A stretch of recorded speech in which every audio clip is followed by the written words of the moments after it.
மரியாதைக்குரிய சகோதரர்களே, பாசத்திற்குரிய மூமின்களே, இன்றைய காலத்தில் சமீபத்திய சில நாட்களாக உலகத்தில் எவ்வளவு பெரிய பதட்டமும் பேரிழப்புகளும் நடந்து கொண்டிருக்கிறது என்பதை நாம் அறிவோம். அந்த செய்திகளை எல்லாம் பேசுவதற்கு முன்னால் முதலாவதாக ஒரு முஸ்லிமின் பார்வை எப்படி இருக்க வேண்டும் என்பதை நாம் உள்வாங்கிக் கொள்ள வேண்டும். நம்மிலே பலர் அதை வாழ்க்கையில் செயல்படுத்தலாம். இன்னும் கூடுதலான உத்வேகமும் சிறந்த ஈடுபாடும் கிடைக்க வேண்டும் என்ற எண்ணத்திலே இதை நான் எனக்கும் சொல்லுகிறேன் என்ற எண்ணத்தில் மீண்டும் ஒரு முறை நான் நினைவுபடுத்திக் கொள்கிறேன். அல் குர்ஆனிலே அல்லாஹ் சொல்கிறான், இன்னா அன்சல்னா இலைக்கல் கிதாப பில் ஹக். நபியே, உங்களுக்கு இந்த வேதத்தை சத்தியமாக நாம் இறக்கியிருக்கிறோம். சத்தியத்தை கொண்டு இந்த வேதத்தை உங்களுக்கு இறக்கியிருக்கிறோம். காரணம், லித்தஹ்கும பைனன்னாசி பிமா அராக் அல்லாஹ். உங்களுக்கு அல்லாஹ் காட்டிய அந்த தெளிவை நீங்கள் இதன் மூலம் மக்களுக்கு மிகச்சிறப்பாக நீங்கள் ஹுக்கும் செய்ய வேண்டும், தீர்ப்பளிக்க வேண்டும் என்ற அடிப்படையிலே. வலா தகுன் லில் ஹாயினீன ஹசீமா. நம்பிக்கைக்கு துரோகம் இழைக்கக்கூடியவர்களுக்கு ஒரு காலமும் நபியை நீங்கள் அவர்களுக்காக வேண்டி வாதாடாதீர்கள். அநியாயம் செய்யக்கூடிய, அக்கிரமம் செய்யக்கூடிய, துரோகங்களை மட்டுமே செய்து பழக்கப்பட்டவர்களுக்கு ஒரு காலமும் நீங்கள் துணை நிற்காதீர்கள், வாதாடாதீர்கள் என்று அல்லாஹ் தன்னுடைய அருள்மறையிலே சொல்லுகிறான். அப்படி என்றால் ஒரு மூமின் எப்பொழுதுமே நியாயத்தின் பக்கம் நிற்பார். ஒரு முஸ்லிம் நீதியின் பக்கம் நிற்பார். எங்கே உண்மை இருக்கிறதோ அங்கேதான் நிற்பார். நான் நடுநிலைவாதி, எனக்கு எதற்கு வம்பு, அந்த பக்கமும் இல்லை இந்த பக்கமும் இல்லை, இருந்து கொள்வோம் சும்மா, அவர்களுக்கும் நல்லவராக இருந்து கொள்வோம், இவர்களுக்கும் நல்லவராக இருந்து கொள்வோம், எதற்கு எதையாவது பேச போய் யாரையாவது பகைத்து கொள்ள என்ற சிந்தனை மூமினுக்கு இருக்கக்கூடாது என்கிறது குர்ஆன். நடுநிலை என்றால் அதுவல்ல நடுநிலை. பாதிக்கப்படுவதை வேடிக்கை பார்ப்பதோ, கஷ்டப்படுவதை ஓரம் நின்று கைகட்டி பார்ப்பதோ அல்ல நடுநிலை. நடுநிலைமை என்றால் பிரச்சனை யாருக்கு, துன்பம் யாருக்கு என்பதை கண்டறிந்து அந்த துன்பப்படக்கூடியவர், வேதனைப்படக்கூடியவர் கடைநிலை மனிதராக இருந்தாலும், உச்சபட்சமான சமூகத்தால் ஓரம் கட்டி வைக்கப்பட்ட மனிதராக இருந்தாலும் அவருக்கு பக்கமாக போய் நிற்பதுதான் நடுநிலைமை. நடுநிலைமை என்கின்ற பெயரிலே யாரையும் பகைத்துக் கொள்ள வேண்டாம் என்ற சிந்தனை அந்த எண்ணத்தில் இருப்பது என்பது இயல்பில் வாழ்க்கையிலும் பொருந்தாது, அல்லாவின் மன்றத்திலும் அது ஏற்றுக்கொள்ளப்படாது. எனவேதான் நபிகள் நாயகம் ஸல்லல்லாஹு அலைஹி வஸல்லம் எந்த சந்தர்ப்பம் வந்தாலும் நீதத்தின் பக்கமும் நேர்மையின் பக்கமும் உண்மையின் பக்கமும் தான் நின்றிருக்கிறார்கள். பாதிக்கப்பட்டவர் எதிர்த்தரப்பில் இருந்தவராக இருந்தாலுமே கூட நபிகள் நாயகம் உண்மையின் பக்கம் நின்றார்கள்.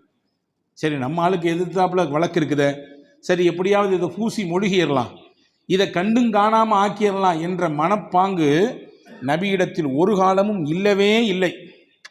ஒரு சின்ன உதாரணத்தை சொல்லி நான் இந்த உரையை துவங்குகிறேன். நபி ஸல்லல்லாஹு அலைஹி வஸல்லமின் காலத்திலே ஒரு பஜார் இருந்தது மதீனாவிலே, ஒரு பெரிய கடை வீதி. அந்த கடை வீதியிலே ஒரு யூதர் வியாபாரம் செய்தார், யூத மதத்தை சேர்ந்தவர். ஒரு முஸ்லிம் முஹம்மது ரசூலுல்லாவை ஏற்றுக்கொண்டு நம்பிக்கை கொண்டு ஈமான் கொண்டவர் அவரிடத்திலே பொருளை வாங்க வந்தார். வாங்க வரக்கூடிய முஸ்லிம் கொஞ்சம் பேரம் பேசினார், இதை இவ்வளவுக்கு நீங்கள் குறைச்சி தரணும் அப்படின்னு சொல்லி. கொடுக்கக்கூடியவர், அதாவது பாயி முஷ்தரி என்று சொல்வார்கள் அரபியிலே. பாயி என்றால் விற்கக்கூடியவர், முஷ்தரி என்றால் வாங்கக்கூடியவர். விற்கவர் சொன்னார், இல்லைங்க இவ்வளோ கம்மி பண்ணி தர இயலாது, அது முதலுக்கே மோசம். வந்தவர் சொன்னார் முஸ்லீம், இல்லை குறைச்சி தான் தரணும். இப்படி பேச்சுவார்த்தை போயிட்டு இருந்துச்சு. ஒரு கட்டத்தில் அந்த விற்பனை செய்யக்கூடிய யூதர் சொன்னார், வல்லதி இஸ்தஃபா மூசா ரசூலா. எந்த இறைவன் மூசாவை ரசூலாக தேர்ந்தெடுத்தானோ அவரின் மீது சத்தியமாக சொல்கிறேன், ₹1 கூட குறைக்க மாட்டேன். இப்போ வந்த முஸ்லீமுக்கு கோபம் வந்து போச்சு. முஹம்மது ரசூலுல்லா நம்ம கூட இருக்கிறாங்க, அவங்க வாழ்ந்த மண், அவங்க வாழ்ந்துகிட்டு இருக்கக்கூடிய மண், அவங்கள விட்டுட்டு என்ன மூசாவை நீ இழுக்கிற? நீ மூசாவும் இறை தூதர் தான், அதிலே மாற்றுக்கிறது இல்லை. ஆனாலும் அவருக்கு என்ன ஒரு எமோஷனல் அப்படின்னா, நம்ம நபியை விட்டுட்டு மூசா விழுக்கிறாருன்னு சொல்லி விட்டாரு ஓங்கி ஒரு அரை கன்னத்தில். இப்போ அடியை வாங்கிட்டு இந்த யூதர் வேகமாக எங்கே போனார் தெரியுமா? அவரு கூட்டத்துக்கு போகல. ஏன்னா அவருக்கு தெரியும் முகமது ரசூல்லாட்ட போனால் தான் நியாயம் கிடைக்கும்னு. நேராக முகமது ரசூல்லா இடத்துல வந்தார். ஸல்லல்லாஹு அலைஹி வஸல்லம் விவரத்தை கேட்டாங்க, யார் அடித்ததுன்னு கேட்டாங்க. அவரை கூட்டு வர சொன்னாங்க. ஏன்பா லிம லதம்த, எதற்கு நீ அடித்தாய் கன்னத்தில் என்று கேட்டார்கள். வந்தவர் சொன்னார், நபியே நீங்கள் இருக்கிறீங்க ஹயாத்தா, நீங்கள் அவ்வளவு நபி ஆகிருன் நபி, முதல் நபியும் இறுதி நபியும் நீங்கள் தான் அல்லாஹ்வினுடைய ஹபீப், உங்களை விட்டுட்டு எப்படி மூசாவை அவர் இழுக்கலாம்? இப்போ நியாயமாக என்ன வந்துட்டு, சரி நம்மளுக்கு சரியான தொண்டைவன், நம்ம மேலே உச்சபட்சமான பிரியம் வச்சிருக்காரு அப்படின்னா ரசூல்லா நினைக்கல. ஹதீஸில் வருகிறது, ஃபகலப ரசூலுல்லாஹி ஸல்லல்லாஹு அலைஹி வஸல்லம், ரசூலுல்லா கோபப்பட்டார்கள். நபி அப்படி கோபப்பட்டால் அவருடைய முகம் எப்படி இருக்கும் தெரியுமா? நாம் எல்லாரும் புரிந்து கொள்வதை போன்று சொல்கிறேன். மாதுளை பழத்திலிருந்து சாறை பிழிந்தால் எப்படி இருக்கும்? அப்படியே செகசகன் இருக்கும். அவங்களுடைய முகம் ஏற்கனவே அவங்க பார்ப்பதற்கு நிறத்தால் கவரக்கூடிய நிறத்தை பெற்றவர்கள்.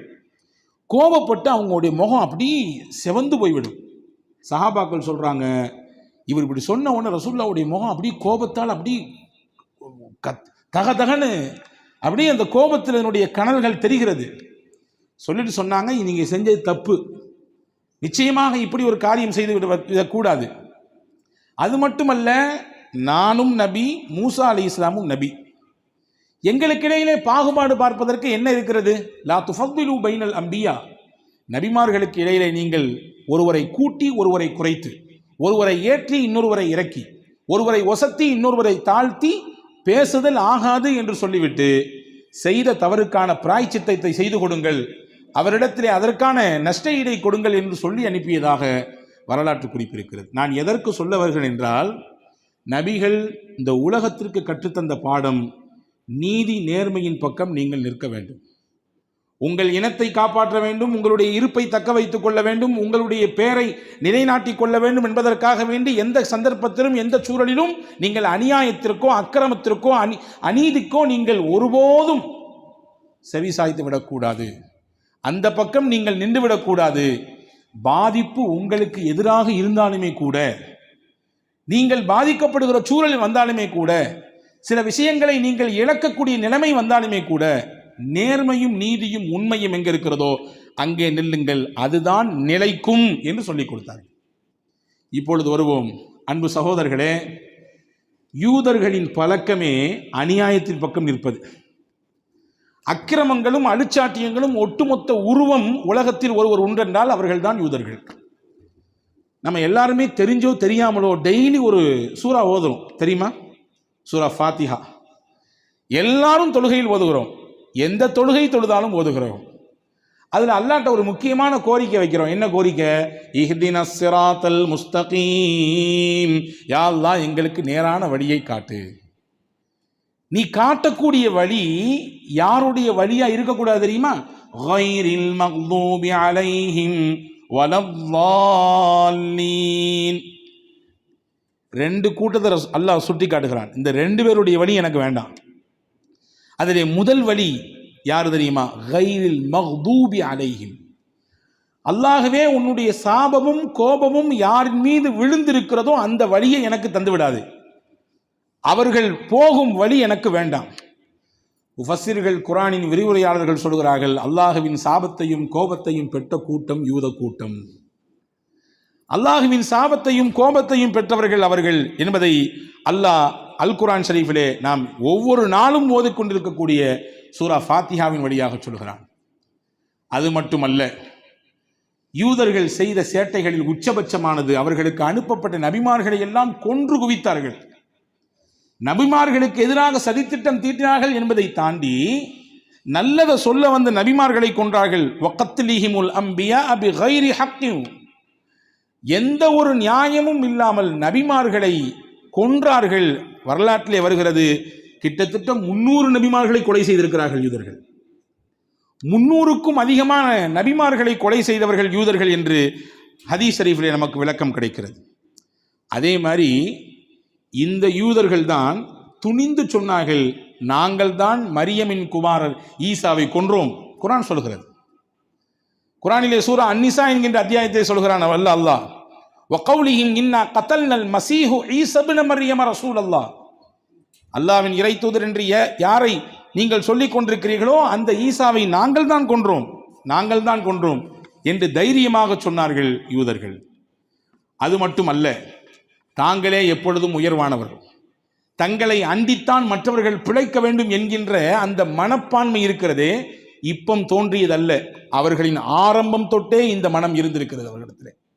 நஹ்னு அப்னாஉல்லாஹி வ அஹிப்பாஹு, குர்ஆனிலே அல்லாஹ் சொல்கிறான், நாங்கள் யார் தெரியுமா? யூதர்கள் சொல்வார்களாம், அல்லாஹ்வினுடைய செல்ல குழந்தைகள், இறைவனின் செல்ல குழந்தைகள் நாங்கள், அவனுக்கு நெருக்கமானவர்கள் நாங்கள். எனவே எங்களை அண்டித்தான் பிற மக்கள் பிழைக்க வேண்டும், எங்களை சார்ந்துதான் நீங்கள் வாழ வேண்டும், நாங்கள் தான் எப்பொழுதும் சமூகத்திலே ஒசத்தியானவர்கள், உயர்நிலையிலே உள்ளவர்கள், நீங்கள் எல்லாம் எங்களுக்கு அடுத்துதான் என்று பிறரை தங்களுக்கு கீழே அடிமையாக வைத்துக் கொள்வதையே விரும்பக்கூடிய மனப்பக்குவத்தை கொண்டவர்கள் யூதர்கள் என்று அல் குர்ஆன் சுட்டி காட்டுகிறது.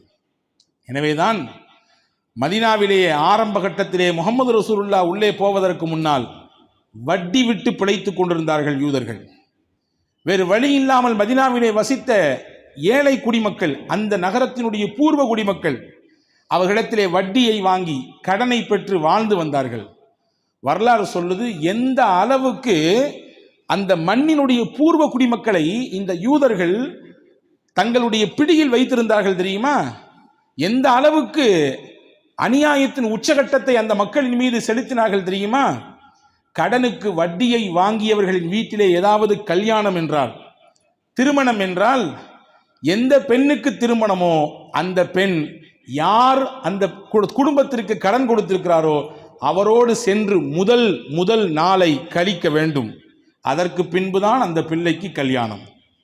இப்படியான ஒரு கோரமான ஒரு நிலையோடு, ஒரு மனித மனம் ஏற்றுக்கொள்ளாத அளவிற்கு உச்சபட்சமான ஒரு அடிமைத்தனத்தை பிற மக்களின் மீது சுமத்தக்கூடிய நிலைப்பாட்டிலே யூதர்கள் இருந்தார்கள் என்று வரலாறு சொல்லுகிறது. எனவேதான் நபிகள் நாயகம் ஸல்லல்லாஹு அலைஹி வஸல்லம் அன்னவர்கள் இவர்களுடைய தகிடுதத்தங்களை எல்லாம் தெரிந்ததினால்தான் மதீனாவுக்கு வந்தவுடன் அங்கே 3 விதமான யூத கூட்டம் இருந்தது. அந்த கூட்டத்தினரிடத்திலே பெருமானார் ஸல்லல்லாஹு அலைஹி வஸல்லம் அன்னவர்கள் உடன்படிக்கை செய்து கொண்டார்கள். பனு நலீர், பனு கைனுகா, பனு குரைதா, இதுதான் மதீனாவிலே இருந்த யூத கூட்டம். இந்த யூத கூட்டத்திலே இவர்களுடைய புத்தியை முஹம்மது ரசூலுல்லாஹ் முழுமையாக உள்வாங்கியதினால்தான் சில ஒப்பந்தங்களை போட்டு அவர்களோடு இயல்பு வாழ்க்கையை எதிர்கொள்ள வேண்டும் என்கின்ற நிலைக்கு வந்தார்கள். அவர்கள் போட்ட ஒப்பந்தங்களிலே முக்கியமானதை மட்டும் சொல்கிறேன். உங்கள் கொள்கை உங்களுக்கு, என்னுடைய கொள்கை எனக்கு. மதீனாவை பாதுகாக்கக்கூடிய விஷயத்திலே நாம் எல்லாரும் ஒன்றிணைந்து பயணிக்க வேண்டும். அவரவர்களுடைய பொருளாதார தேவையை அவர்களே பார்த்து கொள்ள வேண்டும். 2 தரப்பும் நீதியை, நேர்மையை நீங்கள் ரொம்பவும் கண்ணும் கருத்துமாக நாம் கவனிக்க வேண்டும். நேர்மையின் பக்கம் நிற்க வேண்டும், நீதியின் பக்கம் நிற்க வேண்டும். ஏதாவது ஒரு சச்சரவு பிரச்சனை என்றால் முஹம்மது ரசூலுல்லாஹ் என்ன தீர்ப்பு கொடுக்கிறார்களோ அதை ஏற்றுக்கொள்ள வேண்டும்.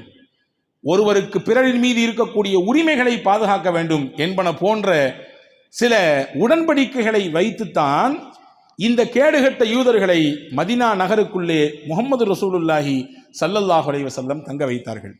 பொதுவாகவே உடன்படிக்கை மீறுதல் என்பது யூதர்களுடைய இயல்பு பழக்கம். உடன்படிக்கையை மீறி நடப்பது என்பது, எனவேதானே இன்னைக்கு எத்தனையோ உடன்படிக்கைகள் போட்ட பின்பும் கூட அதையெல்லாம் கிழித்து எறிந்துவிட்டு உலக நாடுகளை மதிக்காமல் சுற்றி இருக்கக்கூடிய இதர மக்களினுடைய அந்த விஷயத்தை, உரிமையை கொஞ்சமும் கருத்தில் கொள்ளாமல் வரம்பு மீறி ஒரு குறிப்பிட்ட மக்களின் மீது தங்களுடைய அராஜகத்தை, அநியாயத்தை கட்டவிழ்த்துக் கொண்டிருக்கிறார்கள். இவர்களுடைய மூதாதையர்களின் பழக்கம். இவர்களுடைய ஜீனிலே இருக்கக்கூடிய ஒரு குறை என்னவென்றால், உடன்படிக்கை அவர்கள் காப்பாற்றவே மாட்டார்கள், உடன்படிக்கை அவர்கள் பாதுகாக்கவே மாட்டார்கள். ரசூலுல்லாவோடு போட்டிருந்த உடன்படிக்கையை மீறினார்கள். ஹதீஸிலே வந்திருக்கிறது, முஹம்மது ஸல்லல்லாஹு அலைஹி வஸல்லம் அவர்களை சாப்பாட்டுக்கு, விருந்துக்கு கூப்பிட்டாங்க. ஸல்லல்லாஹு அலைஹி வஸல்லம் அவர்கள் என்னதான் இருந்தாலும், இதர சமுதாயமாக இருந்தாலும், விருந்தோம்பலுக்கு அழைத்ததினாலே ரசூலுல்லாஹ் மனமோந்து அங்கே ஏற்றுக்கொண்டு போனார்கள். போன சந்தர்ப்பத்திலே பனு நலீர் என்று சொல்லக்கூடிய அந்த யூத கூட்டம் மேலே இருந்து ஒரு பெரிய பாறையை உருட்டி விட்டு முஹம்மது ரசூலுல்லாவை கொல்ல வேண்டும் என்று திட்டம் போட்டது. பாறை கீழே விழுந்தது. ஆனால் முஹம்மது ரசூலுல்லாவுக்கு பாதிப்பு ஏற்படவில்லை. அல்லாஹ் ஜிப்ரீலை வைத்து ரசூலுல்லாவை பாதுகாத்து விட்டான். அப்போ முகமது ரசூலுல்லாவை தீர்த்து கட்ட வேண்டும் என்கின்ற ஒரு நிலைக்கு பனு நதீர் கூட்டம் வந்ததினாலே இவங்க போட்ட உடன்படிக்கையை மீறிட்டாங்க. இனிமேல் இங்கே இருக்கக்கூடாது, வெளியே போங்கன்னு ரசூல் ஸல்லல்லாஹு அலைஹி வஸல்லம் அவர்களை வெளியேற்றினார்கள். அதே போன்று ஸல்லல்லாஹு அலைஹி வஸல்லம் அவர்கள் போட்ட உடன்படிக்கையிலே முக்கியமானது, மதீனாவுக்கு ஏதாவது ஒரு பிரச்சனை என்றால் இங்கே முஸ்லிம் யூதர் என்று பார்க்கக்கூடாது, மதீனா மண்ணை காப்பாற்ற வேண்டும், இங்கே இருக்கக்கூடிய மக்களுக்கு நாம் ஒருவருக்கொருவர் அனுசரணையாக நிற்க வேண்டும் என்று ரசூலுல்லாஹ் சொன்னார்கள். ஹிஜ்ரி 10ஆம் நூற்றாண்டு என்று நினைப்பு ஹந்தக் என்ற யுத்தம் நடந்தது. அந்த யுத்தத்திலே எக்கச்சக்கமான மக்கள் வெளியே இருந்து முஸ்லிம்களை தாக்குவதற்கு மதீனாவுக்குள்ளே வந்தார்கள். இங்கே இருந்த யூத கூட்டம் பனு குறைலா முஸ்லிம்களோடு நிற்காமல் எதிரிகளோடு போய் நின்றார்கள். இப்போ உடன்படிக்கையை முறிச்சிட்டாங்க, மீறிட்டாங்க. ஸல்லல்லாஹு அலைஹி வஸல்லம் அவர்கள் அவர்களையும் வெளியே கிளப்பி வைத்தார்கள். இப்படியான பல உடன்படிக்கைகளை மீறுகிற பழக்கம் இவர்களினுடைய இயற்கையிலேயே பட்டது என்பதை வரலாறு நமக்கு அதி அற்புதமாக சொல்லித் தருகிறது. எனவேதான் 2ஆம் உலக யுத்தத்திற்கு பிறகு ஹிட்லர் கிட்டத்தட்ட 50 லட்சம் யூதர்களை அழித்தார், கொன்று போட்டான். யூதர்களை எல்லாம் கொன்றுவிட்டு அவன் சொன்னான், நான் செய்தது இந்த மனித குலத்திற்கான நன்மை என்று சொன்னான். யூதர்களை நான் அழித்திருக்கிறேன் என்று என்னை எல்லோரும் ஏசி பேசுகிறீர்கள், ஆனால் நான் செய்தது இந்த மனித குலத்திற்கான நன்மை என்பதை நீங்கள் பின்னால் ஒரு காலம் வரும் புரிவீர்கள். கொஞ்ச பேரை நான் விட்டு போயிருக்கிறேன், இவங்களை ஏன் நான் விட்டுட்டு போனேன்றதை நீங்கள் நினைச்சு வருத்தப்படக்கூடிய காலமும் வரும், அதையும் நீங்கள் பார்ப்பீங்க என்று ஹிட்லர் சொன்னதாக ஒரு வரலாற்று குறிப்பு இருக்கிறது. எனவே அன்பான சகோதரர்களே, அவர்களின் ஆண்டாண்டு காலமான பழக்கம் இப்படியான முரண்பாடோடு அநீதத்தையும் அக்கிரமத்தையும் மொத்த உருவமாக இருந்து செயல்படுத்தக்கூடிய ஒரு நிலைப்பாட்டோடு வாழ்வது, வாழ்க்கை நடத்துவது என்பது அவர்களின் இயல்பான குணங்களில் ஒன்றாக மாறிப்போனது. எனவேதான் 1 வருடத்திற்கு மேலாக கஸாவினுடைய முஸ்லிம்களை கொத்து கொத்தாக கொன்று குவித்து கொண்டிருக்கிறது இஸ்ரேல், இல்லையா? இஸ்ரேல் என்பது என்ன? யூதர்கள் குடியிருக்கக்கூடிய நாடு.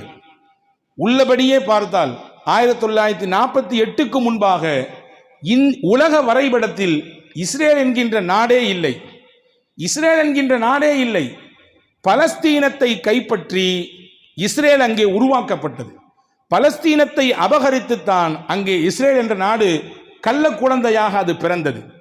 அன்பர்களே, ஆனால் அந்த இஸ்ரேல் கடந்த 1 ஆண்டுக்கு மேலாக பலஸ்தீனத்திலே கஸாவினுடைய முஸ்லிம்களை 200 நபர்களை ஹமாஸ் அமைப்பு பிடித்துவிட்டு போய்விட்டது என்ற காரணத்தை சொல்லி கிட்டத்தட்ட 20 லட்சம் முஸ்லிம்களை, அங்கே வாழக்கூடிய மக்களை சொல்லனா துன்பத்திற்கு ஆளாக்கி கொண்டிருக்கிறது என்பதை நாம் அறிவோம். கிட்டத்தட்ட இந்த இடைப்பட்ட காலத்தில் மட்டும் இறந்து போன கஸாவின் முஸ்லிம்களின் எண்ணிக்கை மட்டும் 59,000 நபர்கள், கிட்டத்தட்ட 60,000 நபர்கள்.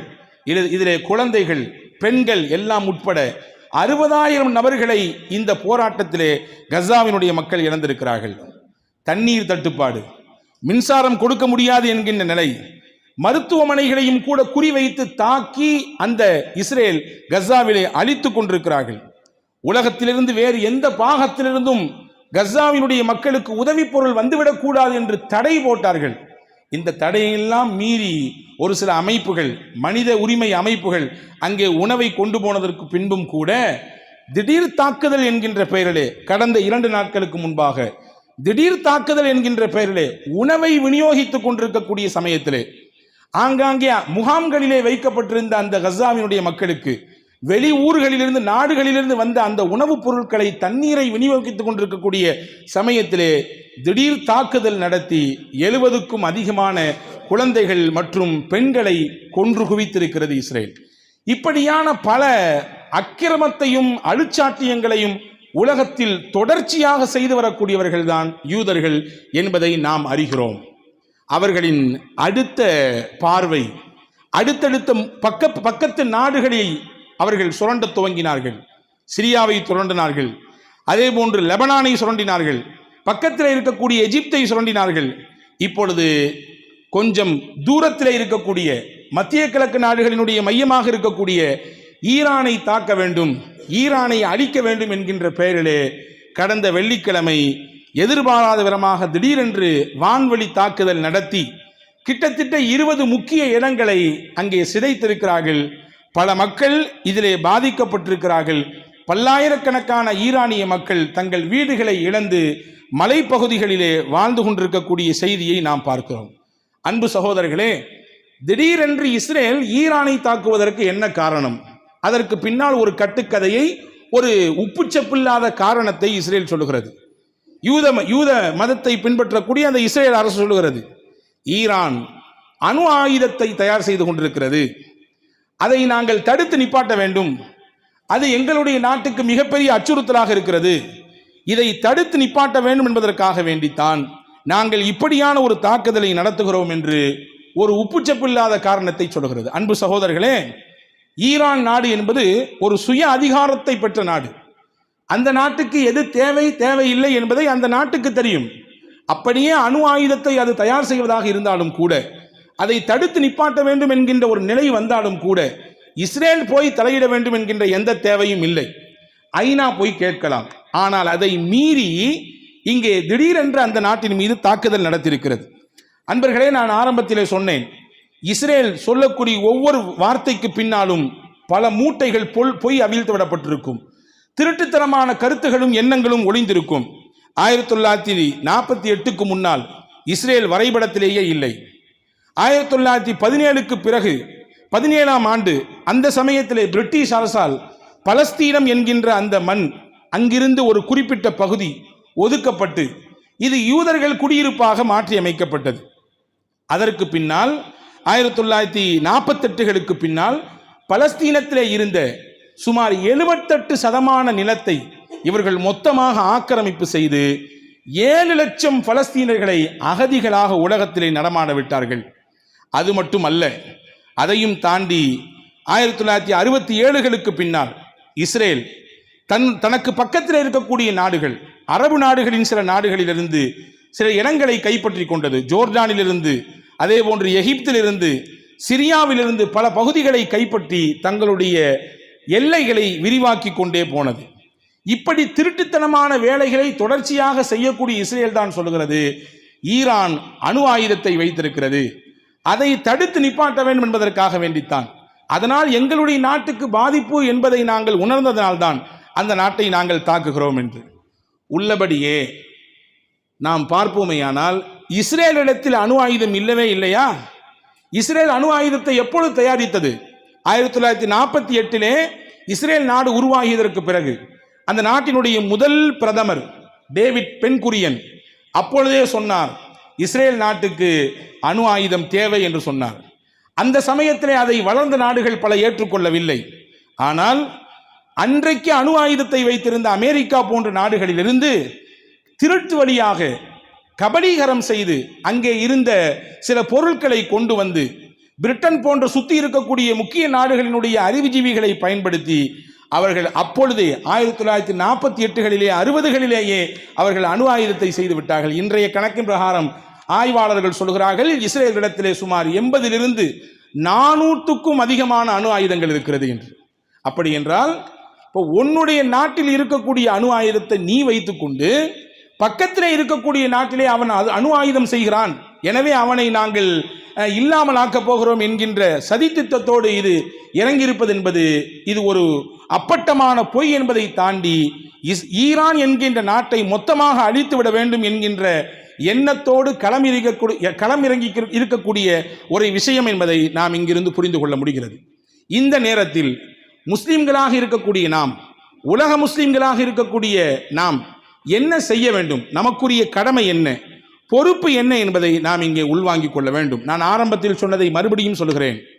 உங்களிடத்திலே, நீங்கள் வாழக்கூடிய இடத்திலே ஒரு இடத்தில் அநியாயம் நடக்கிறது, அக்கிரமம் நடக்கிறது என்றால் ரசூலுல்லாஹ் சொன்னார்கள், மன் ரஆ மின்கும் முன்கரன் ஃபல்யுகையிருஹு பியதிஹி, அவரால் முடியுமானால் தன்னுடைய கரத்தை கொண்டு தடுத்து நிப்பாட்டட்டும்.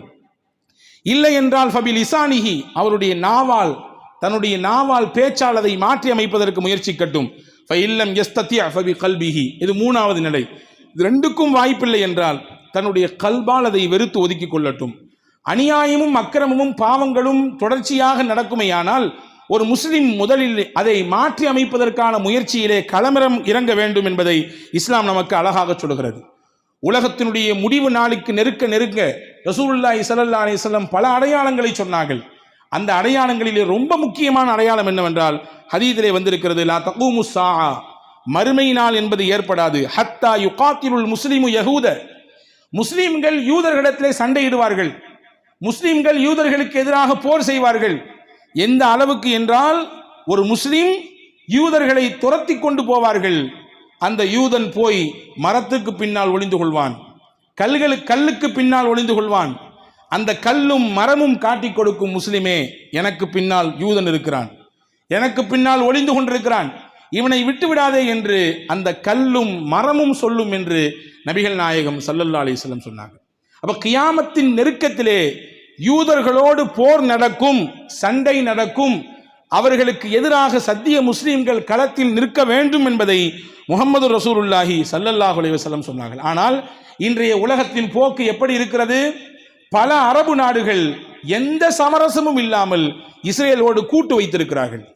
பல அரபு நாடுகள் வெளிரங்கத்திலே சில அறிக்கைகளை மட்டும் விட்டுவிட்டு தங்களுடைய ராஜாங்கத்தை காப்பாற்றிக் கொள்ள வேண்டும் என்று சவுதி போன்ற முக்கியமான நாடுகள் எல்லாம் ஒதுங்கி நிற்கிறது. ஆனால் சில முக்கியத்துவம் வாய்ந்த தன்னுடைய வியாபாரத்தை வளர்த்து கொள்ள வேண்டும், தன்னுடைய இருப்பை தக்க வைத்துக் கொள்ள வேண்டும் என்பதற்காக வேண்டி எகிப்து, ஐக்கிய அரபு அமீரகம் போன்ற நாடுகள் எல்லாம் எந்த சமரசமும் இல்லாமல் நேரடியாக இஸ்ரேலுக்கு முழுவதுமான ஆதரவை கொடுத்து கொண்டிருக்கக்கூடிய சூழலை பார்க்கிறோம். அல் குர்ஆனிலே அல்லாஹ் சொல்கிறான், லதஜிதன்ன அஷத்தன்னாசி அதாவத்தல் லில்லதீன ஆமனு லதஜிதன்ன அஷத்தன்னாசி அதாவத்தல் லில்லதீன ஆமனு யஹூத வல்லதீன அஷ்ரகு. மூமின்களுக்கு பகிரங்கமான விரோதிகள் யார்? தங்களுடைய எதிர்ப்பை முழுவதுமாக காட்டக்கூடியவர்கள் யார் தெரியுமா? யூதர்கள் தான். நீங்கள் என்னதான் வணிந்தவர்களுக்கு நீங்கள் ஆதரவை கொடுத்தாலும், உங்களுடைய அரவணைப்பை நீங்கள் அவர்களுக்கு காண்பித்துக் கொண்டாலும், அவர்கள் முழுக்க கக்குவதெல்லாம் விஷம்தான், அவர்களின் மொத்த உடலிலும் விஷம்தான் இருக்கிறது என்று அல் குர்ஆனிலே அல்லாஹ் தெளிவுபடுத்துகிறான். ஆனால் இதையும் கூட உள்வாங்காமல் இன்று சில அரபு நாடுகள் அவர்களுக்கு ஒத்து ஊதி கொண்டிருப்பது உள்ளபடியே வேதனையிலும் வேதனை. இந்த நேரத்தில் நாம் உள்வாங்கிக் கொள்ள வேண்டிய மிக முக்கியமான விஷயம் என்னவென்றால், நம்முடைய முஸ்லிம்கள், மூமின்கள், உலகத்திலே வாழக்கூடியவர்கள் உண்மையான 100% அல்லாஹ்வின் மீது நம்பிக்கை வைக்கக்கூடியவர்களாக நம்மை நாம் தகவமைத்துக் கொள்ள வேண்டும். அல் குர்ஆன் சொல்லுகிறது, லா தஹினு வலா தஹ்சனு. நேற்று நினைக்கிறேன், அல்லது நேற்றைக்கு முந்தைய நாள் என்று நினைக்கிறேன், ஈரானுடைய சுப்ரீம் லீடர் என்று சொல்லப்படுகிற அந்த ஆயத்துல்லா கொமேனி சொல்கிறார், இந்த வசனத்தை தான் ஓதி காண்பிக்கிறார். லா தஹினு வலா தஹ்சனு, நீங்கள் பயப்படாதீர்கள், நீங்கள் கலக்கம் அடையாதீர்கள், அன்துமுல் ஆலவுன், முஸ்லிம்களே நீங்கள் தான் மேன்மையானவர்கள், நீங்கள் தான் உயர்ந்தவர்கள், நீங்கள் தான் வெற்றிக்கு தகுதியானவர்கள், இன் குன்தும் மூமினீன், நீங்கள் உண்மையான இறை நம்பிக்கையாளர்களாக இருந்தால், நீங்கள் உண்மையான இறையச்சம் உள்ளவர்களாக இருந்தால் உங்களுக்குத்தான் வெற்றி வந்து கிடைக்கும். எவ்வளவு பெரிய ஆயுதத்தையும் எவ்வளவு பெரிய போர்ப்படையையும் வைத்துக் கொண்டு உங்களை எதிர்த்தாலும் இறைவன் உங்களுக்குத்தான் வெற்றியை தருவான். நமக்கு தெரியும், லிபியா என்ற ஒரு நாடு இருந்தது. லிபியா என்ற ஒரு நாடு இருந்தது 1912களிலே. இத்தாலியினுடைய அந்த சர்வாதிகார அரசு என்ன செய்தது? அந்த லிபியாவை தன்னுடைய சர்வாதிகாரத்தின் கீழே கொண்டு வர துடித்தது. ஆனால் உமர் முக்தார் என்று சொல்லக்கூடிய ஒரு வயது முதிர்ந்த கிழவர் ஒரு படையை திரட்டினார். கிட்டத்தட்ட 20 வருடம் முசோலினியுடைய அந்த சர்வாதிகார அரசு லிபியா மண்ணை கொஞ்சமும் தொட்டு கூட பார்க்க முடியவில்லை. சொல்ல போனால் அங்கிருந்து வந்த பெரும் அதிகாரிகள் கூட இங்கே உமர் முக்தாருக்கு முன்னால் மண்டியிட்டார்கள் என்பது மட்டுமல்ல, தன்னுடைய நெறி மார்க்கமாக இஸ்லாத்தை ஏற்றுக்கொண்டார்கள் என்று வரலாறு சொல்லுகிறது. இத்தனைக்கும் உமர் முக்தார் யார்? ஒரு சராசரி ஊரிலே, ஒரு கிராமத்திலே, ஒரு மரத்துக்கு கீழே உட்கார்ந்து கொண்டு வயது முதிர்ந்த தோட்டத்திலே அந்த ஊரிலே இருக்கக்கூடிய சின்ன பிள்ளைகளுக்கு குர்ஆன் சொல்லிக் கொடுக்கக்கூடிய மக்தபு ஆசிரியர், அந்த ஊரில் இருக்கக்கூடிய சிறுவர்களுக்கு குர்ஆனை கற்றுக் கொடுக்கக்கூடிய மக்தப் மதரசாவின் ஆசிரியர். அவர்தான் இத்தாலியை சர்வாதிகாரத்தின் உச்சாணி கொம்பிலே இருந்த முசோலினியின் கண்ணில் விரலை விட்டு ஆட்டினார். 20 வருஷத்துக்கு பின்னால் தான் அந்த வயது முறிந்தவரை அந்த இத்தாலிய அரசு கைப்பற்ற முடிந்தது, கைது செய்ய முடிந்தது. கடைசி வரை அடிபணிய மாட்டேன், இருந்தால் இந்த வீரத்தோடு தீரத்தோடு வாழ்வேன், இல்லை என்றால் மரணத்தை முத்தமிட்டு ஏற்றுக்கொள்வேன் என்று சொன்னவர் தான் உமர் முக்தார். முஹம்மது ரசூலுல்லாஹ்வின் வாழ்க்கைக்கு பின்னால் சையதுனா உமர் ரலியல்லாஹுடைய காலகட்டத்திலே ரோமர்களுக்கு எதிராக பல யுத்தம் நடந்தது. லட்சக்கணக்கில் ரோமப்படை வந்தது. முஸ்லீம்கள் வெறும் எண்ணிக்கையில் குறைந்தவர்கள், ஆயிரக்கணக்கில் 10,000 20,000 இந்த மாதிரியான எண்ணிக்கை. ஆனால் ரோமர்கள் 2 லட்சம் 2.5 லட்சம் வந்தவர்கள் எல்லாம் தோற்று போய் ஓடுகிறார்கள். ஒண்ணுமே புரியல அவனுக்கு. என்னப்பா 2 லட்சம் பேர் நம்ம போயிருக்கிறோம், ஒரு 20,000 30,000 மக்களை நம்மளை விட பலத்தால் 10 மடங்கு பின்னால் இருக்கக்கூடியவர்களை நம்மால் வீழ்த்த முடியவில்லையா, என்ன ரகசியம் அப்படின்னு கேட்டான் தலைவன். இங்கே சொன்னார்கள், இங்கே தோற்று போனவர்கள் தலைவரிடத்திலே போய் சொன்னார்கள், அந்த கூட்டத்திலே பகலெல்லாம் சண்டையிடுகிறார்கள், இரவாகிவிட்டால் தங்களை படைத்த ரப்பிடத்திலே நின்று மன்றாடி கண்ணீர் விட்டு அழுகிறார்கள், தங்களை இறைவனுக்கு முன்னால் அப்படியே ஒப்புவித்து விடுகிறார்கள், அப்படியே ஒப்படைத்து விடுகிறார்கள். ஆனால் நம்ம கூட்டத்தில் பகல்லாம் சண்டை போட்டு ராத்திரி எல்லாம் கூத்தடிக்கிறான், தண்ணியை குடித்துக் கொண்டு சாராயத்தை குடித்துக் கொண்டு பெண்களோடு உல்லாசமாக உல்லாச முறையிலே சுற்றி வருகிறான். எனவே நமக்கு ஜெயிக்க முடியவில்லை. அவர்கள் தங்களை தங்கள் ரப்பின் பக்கத்திலே கொடுத்து விட்டதினாலே எண்ணிக்கை குறைவுதான், ஆனால் வெற்றி அவர்களுக்குத்தான் என்று எதிரணியிலே இருந்தவர்கள் சொன்னார்கள். அப்ப நம்ம புரிஞ்சு கொள்ள வேண்டிய விஷயம் என்னன்னா, எவ்வளவு பெரிய ஆயுதங்களும் படைப்பட்டாளங்களும் தொடர்ச்சியாக இருந்தாலும் ஒட்டுமொத்த முஸ்லிம் உம்மத்தும் ஈமான் என்கின்ற ஒன்றில், இறை நம்பிக்கை என்ற விஷயத்தில் உறுதி பூண்டிருப்பார்களேயானால், அல்லாஹ்வை தவிர்த்த உலகத்திலே வேறு யாருக்கு முன்னாலும் நான் சரணாகதி அடைய மாட்டேன், நான் தலை வணங்க மாட்டேன் என்கின்ற எண்ணம் மேலோட்டமாக ஆள் மனதிலே புகுந்து விடுமேயானால், நிச்சயமாக அன்பு பெருமக்களே, அல் குர்ஆன் சொல்வதை போல கம் மின் ஃபிஅத்தின் கலீலத்தின் கலபத் ஃபிஅத்தன் கஸீரத்தன் பிஇذنில்லாஹ், சொற்பமான எண்ணிக்கை ஆனால் இவர்கள் ஜெயித்தது பெரும் பெரும் படைகள், சொற்பமான எண்ணிக்கை ஆனால் ஜெயித்ததோ பெரும் பெரும் படைகள். இப்படியான சூழலை இன்னைக்கும் உலகத்தில் அல்லாஹ் காட்டுவான். எனவே அன்பான சகோதரர்களே, உலக முஸ்லிம்களுக்கு நாம் சொல்லிக்கொள்ள வேண்டிய விஷயம் இதுதான். அதே போன்று அல் குர்ஆனிலே 3வது அத்தியாயம் 111 மற்றும் 112வது வசனத்தை நாம் கொஞ்சம் உள்வாங்கிக் கொள்ள வேண்டும். அல்லாஹ் சொல்கிறான், லை எதுர்ருக்கும் இல்லாதா, யூதர்கள் உங்களுக்கு நோவு தருகிறார்கள், அதெல்லாம் கொஞ்சம் ஒரு சின்ன நோவத்தான் உங்களால் அவங்களுக்கு கொடுக்க முடியும். யுகாத்திலூக்கும், அல்லாஹ் சொல்கிறான், இந்த வார்த்தையை கவனிங்கள், நீங்கள் அவர்களை எதிர்த்து நின்றால் யுவல்லூக்கும் அதுமார், புறமுதுகு காட்டி ஓடி விடுவார்கள், களத்தில் நிற்க முடியாது, அவங்களால நிற்க முடியாது. யுவல்லூக்கும் லதுபார் சும்மலா துன்சரூன், உதவி உங்களுக்கு தான் வரும், அவர்களுக்கு கிடைக்காது. உதவி உங்களுக்கு தான் கிடைக்கும், அவர்களுக்கு உதவி கிடைக்காது. சொல்லிட்டு அல்லாஹ் சொல்றான், லுரிபத் அலைஹிமு ஸில்லத்து ஐனமா சுகிஃபு, அவர்கள் உலகத்தில் எங்கே வாழ்ந்தாலும் இழிவோடும் அவமானத்தோடும் தான் வாழ்வார்கள், இது இறைவனாகிய என்னுடைய விதி என்று அல்லாஹ் முடிக்கிறான். எனவே அவர்களுடைய இந்த திட்டம் நிச்சயம் செல்லாது. அல்லாஹ்வின் திருத்தூதர் ஸல்லல்லாஹு அலைஹி வஸல்லம் சொன்னதை போன்று கியாமத்துக்கு முன்னால் அவர்களை அழிக்கக்கூடிய சூழல் வரும், அவர்களுக்கு எதிராக யுத்தங்கள் நடக்கும், சண்டைகள் நடக்கும், போர் நடக்கும். ஆனால் கடைசியில் வெற்றி முஸ்லிம்களுக்குத்தான் என்று சொல்கிறான் வல்ல அல்லாஹ். அதை நம்முடைய காலத்திலேயே காண்பிப்பானாக. கஸாவினுடைய மக்களுக்கு அல்லாஹ் பாதுகாப்பை தருவானாக. முழுமையான விடுதலையை பலஸ்தீனத்திற்கு மட்டுமல்ல, இன்றைக்கு மத்திய கிழக்கு நாடுகளில் ஏற்பட்டிருக்கக்கூடிய அந்த போர் அபாயத்தை அல்லாஹ் தணிப்பானாக. அல்லாஹினுடைய நாட்டம் இருந்தால் இதிலேயே இந்த சியோனிசத்திற்கு அல்லாஹ் ஒரு முடிவை கட்டுவானாக. வாஹிரு தாவான் அல்ஹம்துலில்லாஹி ரப்பில் ஆலமீன். வஸ்ஸலாமு அலைக்கும் வரஹ்மத்துல்லாஹி வபரகாத்துஹு.